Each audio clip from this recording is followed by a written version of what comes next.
Hello all. Today we'll discuss on the article Introduction of Shakespeare and the Post-Colonial Question, which is written by Ania Lumba and Martin Orkin. So here, Ania Lumba and Martin Orkin, they have analyzed Shakespeare in the light of post-colonialism. So before going into the article or discussing about the article, we'll discuss on what post-colonialism is. Post-colonialism is a way of studying and understanding the effects of colonialism. So colonialism is when a country controls and exploits another. And so post-colonialism is in a way of studying and understanding the effects of colonialism even after the colonizers they have left.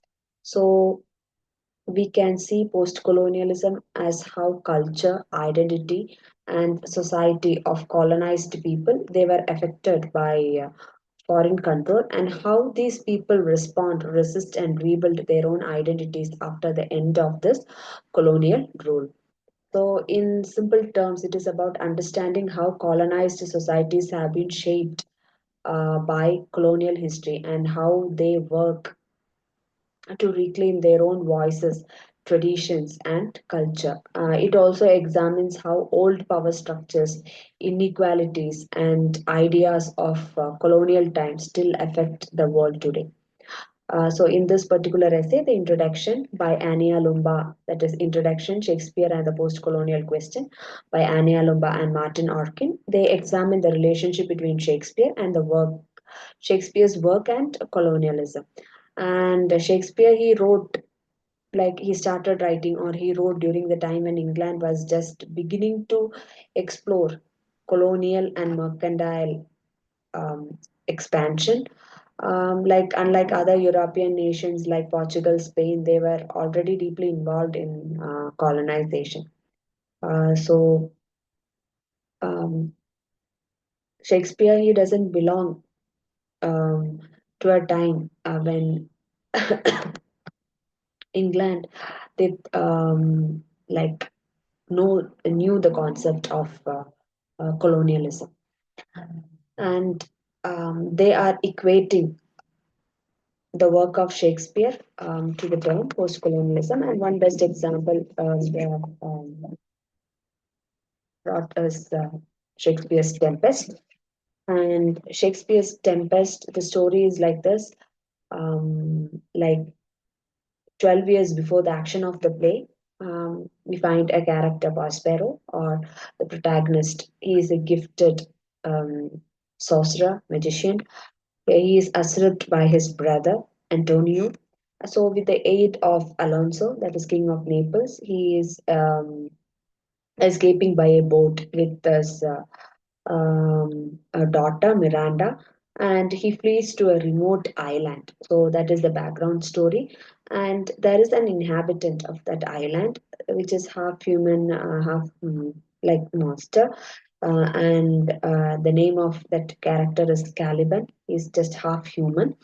And it is said that there was a witch named Sycorax. She was left on the isle pregnant with Caliban, and that is how he became the inhabitant of the island. So this is the background story. So Shakespeare he has written this work in 1611, that is 1610 to 1611, when colonization was just a budding concept in Shakespeare's time. But the critics, what they are doing, they are equating his work with the colonized colonization. So the plot is based on an island. It is again the description of the colonies, like how um, the colonizers they subjugated others, and the play it shows yes how the colonizers captured the land of the natives and how they controlled the native that is the native people, and how they top their part.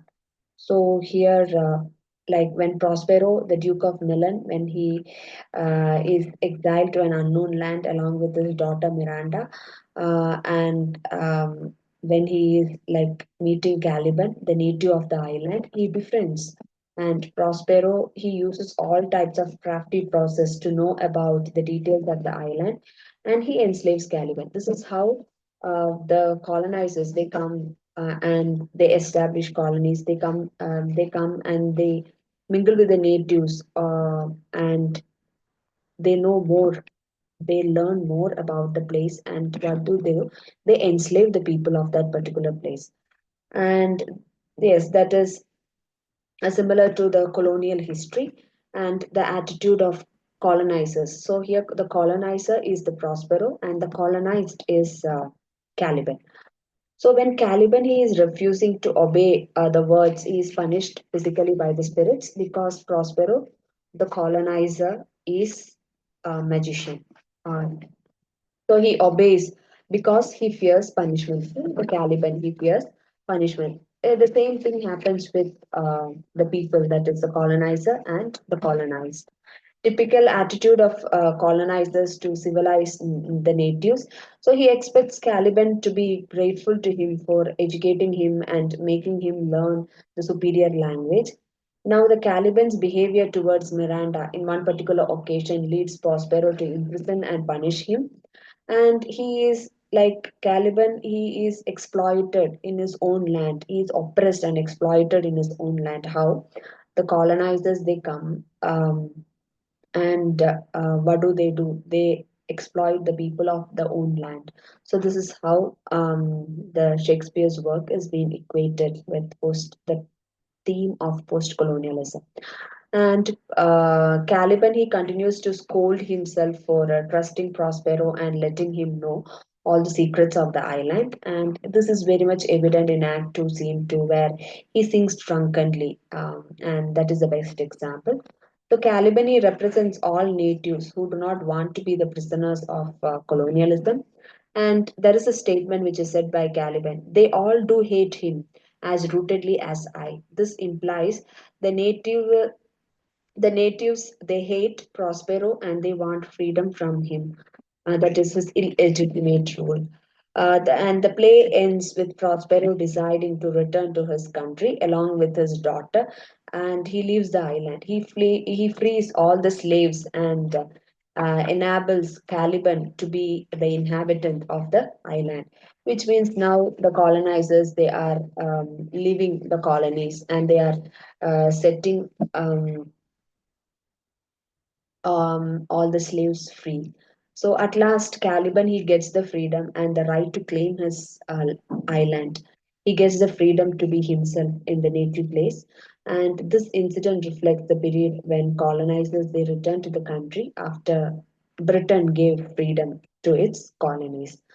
Yet the impact of the colonizer and colonialism it remains in the lives of the natives. So this is what Ania Lumba and Martin Orkin they are trying to tell through their essay. That is, they are equating Shakespeare with the concept of post-colonialism, and the best example which they have given is